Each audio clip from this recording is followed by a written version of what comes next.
The Wonderful Wizard of Oz, Chapter 13, The Rescue. The Cowardly Lion was much pleased to hear that the Wicked Witch had been melted by a bucket of water, and Dorothy at once unlocked the gate of his prison and set him free. There they went to the castle, where Dorothy's first act was to call all the Winkies together and tell them they were no longer slaves. There was great rejoicing among the yellow Winkies, for they had been made to work hard during the many years of the Wicked Witch, who had always treated them with great cruelty. They kept this day a holiday, then and ever after, and spent the time in feasting and dancing. If our friends, the Scarecrow and the Tin Woodman, were only with us, said the Lion, I should be quite happy. Don't you suppose we could rescue them? Asked the girl anxiously. We can try, answered the Lion. So they called the yellow Winkies and asked them if they would help to rescue their friends, and the Winkies said that they would be delighted to do all in their power for Dorothy, who would set them free from bondage. So she chose a number of the Winkies who looked as if they knew the most, and they all started away. They traveled that day and part of the next until they came to the rocky plain where the Tin Woodman lay, all battered and bent. His axe was near him, but the blade was rusted and the handle broken off short.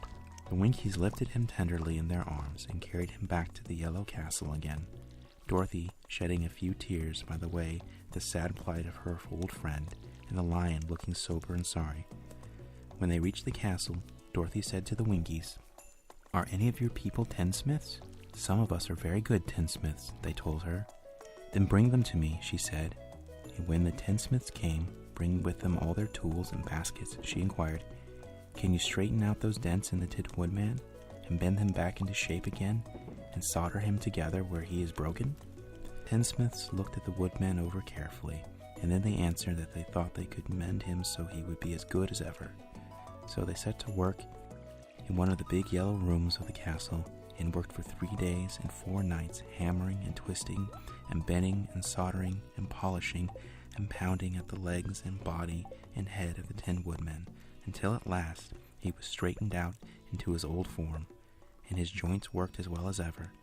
To be sure, there were several patches on him, but the tinsmiths did a good job, and as the Woodman was not a vain man, he did not mind the patches at all.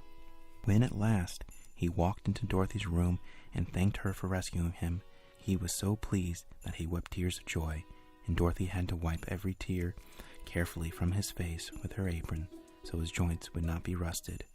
At the same time, her own tears fell thick and fast at the joy of meeting her old friend again, and these tears did not need to be wiped away. As for the Lion, he wiped his eyes so often with the tip of his tail that it became quite wet, and he was obliged to go out into the courtyard and hold it in the sun till it dried.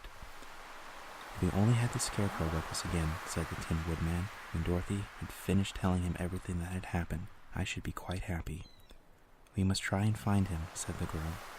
So she called the Winkies to help her, and they walked all that day and part of the next until they came to the tall tree in the branches of which the winged monkeys had tossed the Scarecrow's clothes.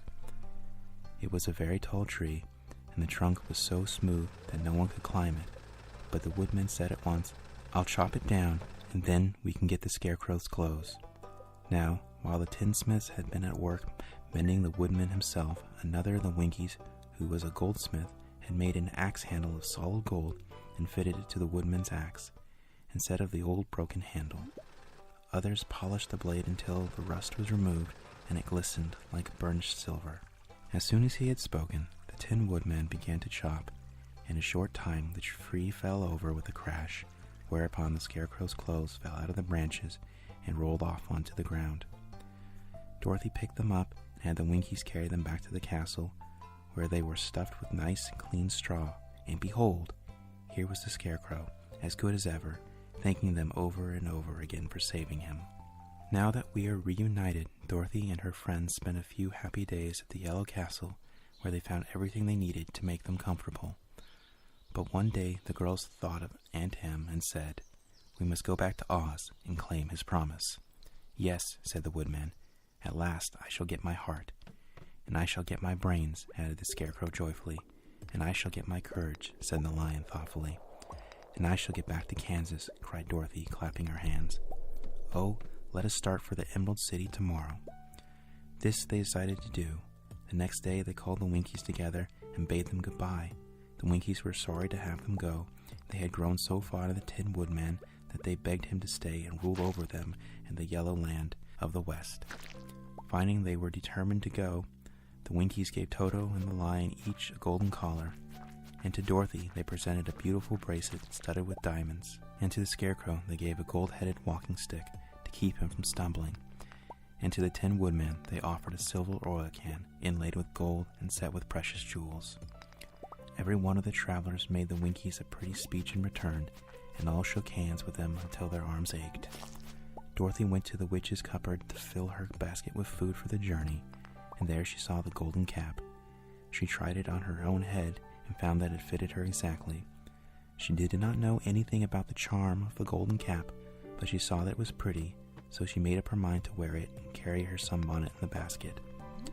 Then, being prepared for the journey, they all started for the Emerald City, and the Winkies gave them 3 cheers and many good wishes to carry with them.